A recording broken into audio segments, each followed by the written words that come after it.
It began on one of those cold, gray mornings that seemed to drain the color from everything. The kind of morning where even the most cheerful voices in the hallway sounded subdued.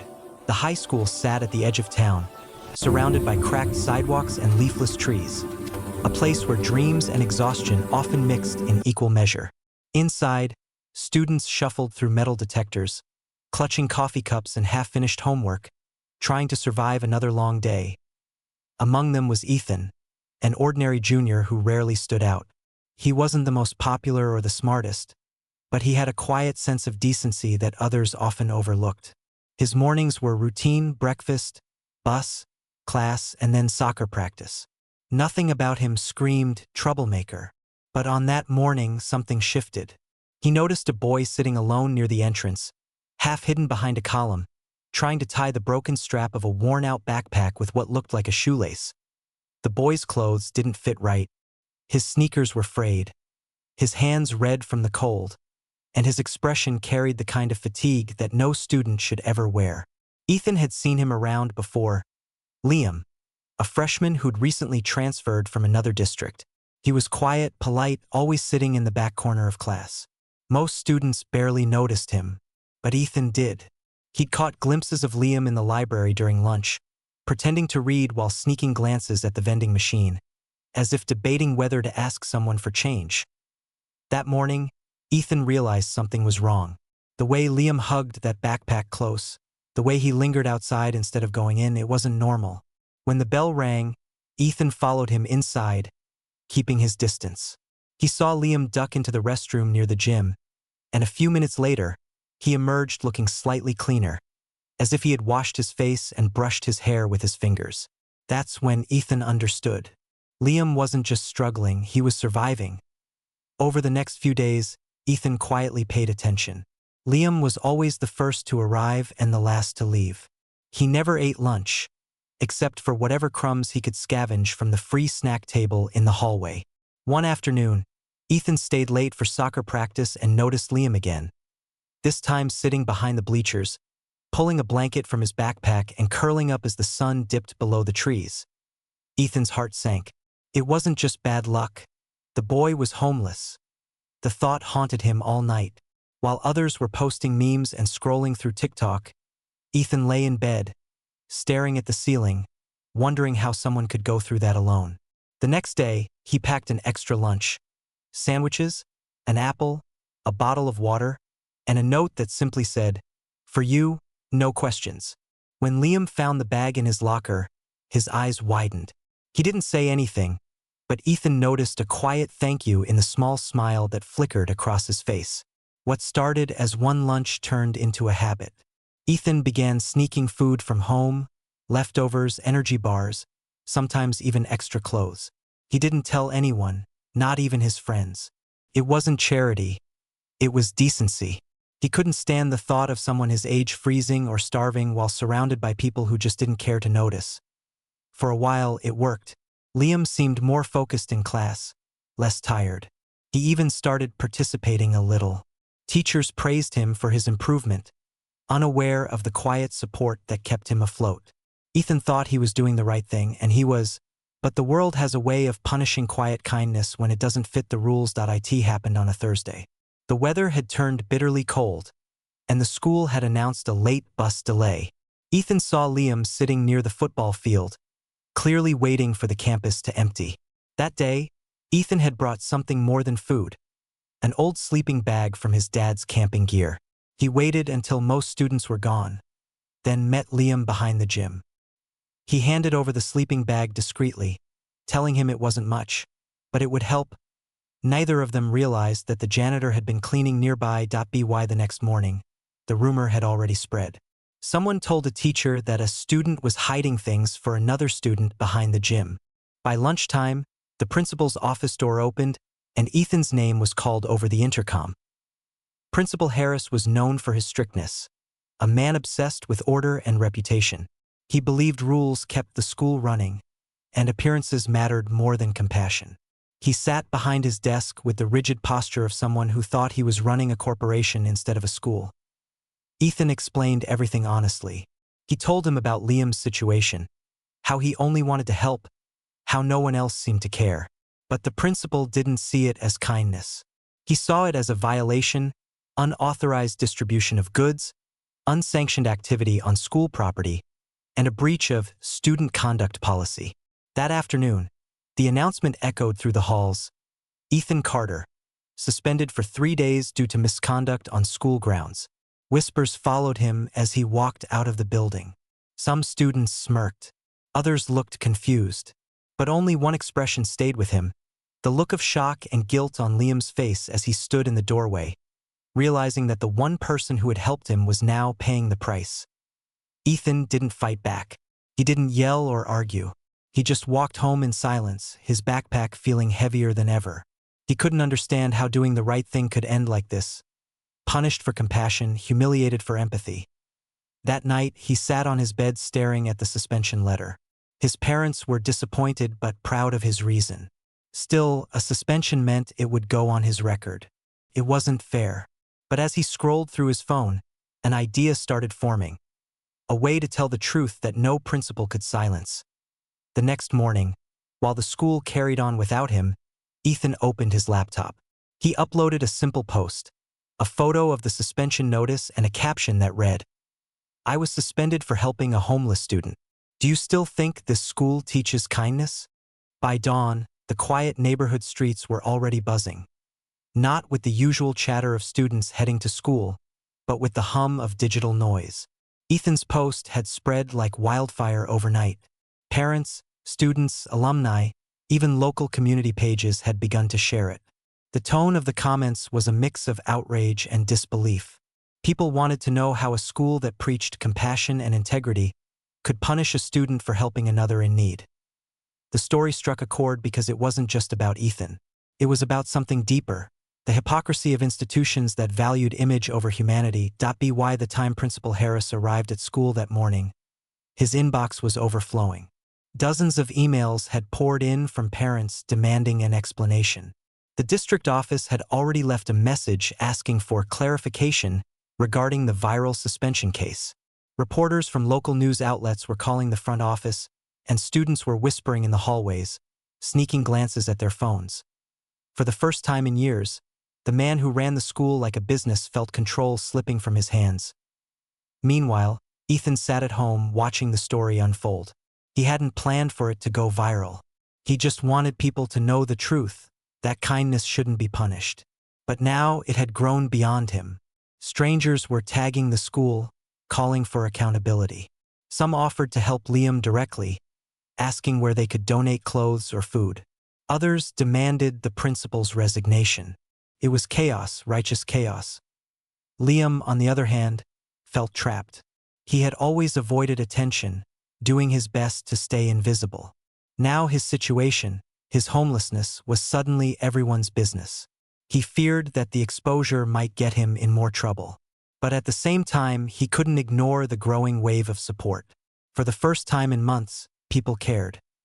Inside the school, whispers turned into open conversations. Teachers who had ignored Liam before now discussed the homeless student in hushed tones. Some expressed sympathy. Others worried about the school's reputation. By lunch, nearly every classroom had seen the post. Students began taping handwritten notes to Ethan's empty locker. "We stand with you. Helping someone isn't a crime. Do the right thing, not the easy thing." The tension in the school was palpable. The administration tried to control the narrative. Principal Harris sent out an email to parents claiming the incident was a misunderstanding and that disciplinary measures are a confidential matter. But the damage was already done. The truth had escaped the building, and no carefully worded memo could contain by afternoon. A local journalist arrived outside the school gates. Cameras rolled as students gave their opinions, some defending Ethan, others criticizing the administration. The segment aired that evening under the headline, "Student Suspended for Helping Homeless Classmate. Is the System Broken?" The story spread beyond the town. Regional news stations picked it up. Influencers reposted it. The comments section exploded with support for Ethan and fury toward the school. People demanded the principal reinstate him immediately. Some even called for a protest. At the same time, the truth about Liam began to surface in ways no one expected. A local shelter director recognized the description and confirmed that Liam had been living intermittently between the shelter and a public park for several months. The revelation deepened public sympathy. Donations began flooding into the shelter in his name. Community members started organizing food drives, clothing collections, and fundraisers for homeless students. What had started as one boy's act of kindness had become a movement. Yet within the school walls, the principal was unraveling. His carefully curated image of control was collapsing. Parents showed up demanding answers. The superintendent called for an emergency meeting. Even some teachers quietly questioned his leadership, realizing that empathy had been replaced by fear under his watch. Meanwhile, Ethan tried to stay grounded. The attention overwhelmed him. News outlets wanted interviews, advocacy groups wanted him to speak. But all he could think about was Liam. The boy who never asked for help was now at the center of a national conversation. Ethan worried that all the noise might make Liam feel exposed, maybe even ashamed. That Friday, Ethan received an email from the school district. His suspension had been temporarily lifted pending review. It wasn't an apology, but it was a small crack in the wall of authority that had punished him. Still, he refused to return until the principal publicly acknowledged what had happened. The following Monday, students organized something that no rulebook had prepared for: a silent protest. Hundreds of them showed up wearing plain white shirts with the words, "Kindness isn't a violation." They sat in the hallways between classes, refusing to move until the principal addressed them. Teachers tried to disperse the crowd, but the students stayed firm. They weren't shouting or breaking anything, just sitting, quietly united. Inside his office, Principal Harris stared out the window at the sea of white shirts. His jaw tightened, his mind racing. He had always believed that order meant respect, that control meant authority. But as he watched those students sitting peacefully in defiance, he realized he had lost something far greater than control. He had lost their trust. That evening, the district superintendent arrived on campus. She requested an immediate meeting with Harris, several teachers, and a few student representatives. The meeting lasted hours, stretching into the evening. Outside, parents gathered with cameras and reporters. No one knew what was being discussed, but everyone could feel the tension in the air. When the doors finally opened, the superintendent looked exhausted but firm. The principal's face was pale, his tie loosened. He refused to speak to the press. The next morning, an official letter was pinned to the school's main bulletin board and emailed to every student and parent. It read, "Effective immediately, the suspension of student Ethan Carter has been rescinded. The district recognizes the compassion demonstrated in this situation and commits to reviewing policies surrounding student outreach and assistance." It wasn't the full apology everyone hoped for, but it was a victory. The students cheered. Parents flooded Ethan's inbox with congratulations. Reporters called it a win for kindness. But beneath the celebration, a quiet unease lingered. Principal Harris had not spoken publicly. He hadn't apologized or taken responsibility, and those who knew him best suspected he wasn't done. Ethan could feel it too, that strange calm before another storm. Something in the principal's silence felt dangerous. It wasn't surrender. It was the stillness of a man waiting to strike back, one last time. For a few brief days, the atmosphere around the school felt lighter. The tension that had wrapped around its walls began to loosen. Ethan's reinstatement brought smiles to students and teachers alike, and Liam, though still quiet, began to walk with his head slightly higher. The community had rallied around them both, turning an act of punishment into a movement of compassion. But beneath the celebration, a shadow remained. Principal Harris's silence was louder than any announcement. He had retreated into his office, avoiding the cameras, the reporters, and even his own staff. To the public, it seemed like he was reflecting on his actions, but those who knew him better sensed something else: resentment. Harris had built his career on control. His reputation as a no-nonsense administrator had earned him promotions and praise from the district. To him, rules weren't guidelines, they were sacred. And Ethan's story, no matter how noble it appeared, had shattered that image. His authority had been undermined, his judgment questioned, and worst of all, his name dragged across every social media platform in the state.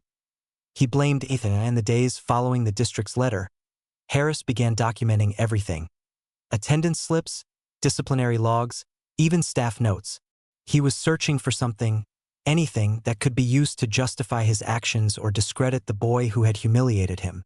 To his mind, this wasn't over. Not until order was restored. Meanwhile, Ethan returned to school quietly. The cheers that greeted him on the first day back made him smile, but he didn't bask in the attention. He just wanted things to go back to normal. Study, play soccer, help Liam where he could. But the world rarely allows simple peace after a storm like that. Students still whispered in the hallways. Reporters waited outside the school gates, hoping for a follow-up story. Parents emailed teachers about new policies for student outreach. The entire system was shifting, and Harris could feel control slipping through his fingers day by day. Then came the board meeting. The district, under pressure from the community, had called a public session to review how the incident had been handled. Parents, teachers, and students were invited to attend. The auditorium filled quickly. Local reporters with cameras at the back, students in white shirts again, and Ethan seated quietly near the front. Liam sat beside him, fidgeting with the edge of his sleeve, nervous but determined to be there. Principal Harris took the stage to deliver his statement. His voice was calm, but his words were sharp, carefully crafted to sound reasonable while implying that Ethan had acted irresponsibly, that his choices had created unnecessary disruption, and that policies exist to protect all students equally. The crowd murmured. The temperature in the room shifted. It wasn't an apology. It was an attempt to rewrite the story. But then, something happened that Harris didn't expect. One of the teachers, Ms. Delgado, a quiet, well-respected English teacher, stood up from her seat. She asked to speak. When the board allowed her, she turned to face the audience, her voice steady but heavy with emotion. She told them how Liam had come to her classroom one morning months before, asking if there were any after-school programs that offered snacks because he didn't have dinner at home. She admitted she hadn't done enough to help, fearing it might be against school policy to get involved personally. Her voice broke slightly as she said, "If Ethan hadn't helped him, none of us would have." The room fell silent. Then another teacher stood, and another. Each shared their guilt, their regret for not noticing what Ethan had. They painted a picture that was impossible to ignore, a system so bound by bureaucracy that it had forgotten how to be human. Finally, Liam stood. His hands trembled as he spoke, his voice soft but clear. He told them about the nights he'd spent sleeping behind the gym, about the mornings he'd washed up in the restroom before class, and about the day Ethan left him the first lunch. He didn't ask for sympathy, just understanding. He didn't break a rule, Liam said quietly. He reminded everyone what being kind means. By the time he finished, even those who had once defended the principal were silent. The truth was too raw to ignore. The board adjourned for deliberation. The audience waited in tense silence. Harris sat rigidly in his chair, jaw clenched, his polished mask cracking under the weight of the moment. He had spent his career building walls of authority, but kindness had found a way to break through them all. When the board returned, their decision was brief but decisive. Effective immediately, Principal Harris was placed on administrative leave pending investigation for misconduct in disciplinary handling and ethical violations. It was the bureaucratic way of saying what everyone already knew. His time was over. The news spread through the school faster than any rumor ever had. By the next morning, the headline appeared everywhere: "Principal removed after viral suspension controversy." Students celebrated. Teachers felt relief. And Ethan, he felt something different. Not triumph, just peace. He met Liam outside the school after the final bell. The winter air was sharp, but the sunlight was warm enough to remind them both that better days were coming. Liam had started living with a host family organized by the shelter, a safe place to sleep, a real bed, meals that didn't come from vending machines. He still carried that old backpack, though. When Ethan asked him why, Liam smiled and said, "It reminds me where I started, and who helped me." Over the following weeks, the school board implemented new programs: a student assistance fund, a partnership with local shelters, and a policy that allowed teachers and students to help without fear of punishment. They even renamed the annual Community Service Award in Ethan's honor, the Carter Compassion Award. The story continued to ripple outward, inspiring other schools to review their own policies.